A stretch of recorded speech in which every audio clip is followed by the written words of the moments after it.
Hammaga assalomu alaykum. Bir necha kun oldin grappling bo'yicha turnir bo'lgan. Unda hammamiz tanigan bilgan mashhur qirg'izistonlik sportchi Marsel Nurlanbek ulu mag'lubiyatga uchradi. TikTokka kirsam faqat shu videolar, hamma o'sha qozog'istonlik muxlislar uni ustidan kulgan, har xil memlarga sabab bo'lgan. Meni kuzatadiganlar biladi, Marsel bilan umuman yaxshi kelishmaymiz. Umuman salomaligimiz ham yo'q.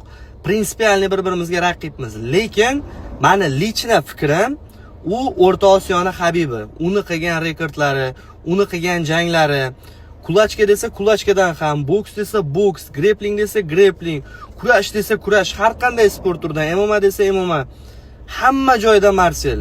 Bilmadim, kimnidir yomon ko'rishga haqqimiz bor, lekin yomon ko'rsatishga emas. Kimnidir haqida kulib fikr bildirishimizdan oldin men o'zim kimman degan savolni o'zimizga berganimiz ma'qul. Bu meni lichna fikrim. Salomat bo'linglar.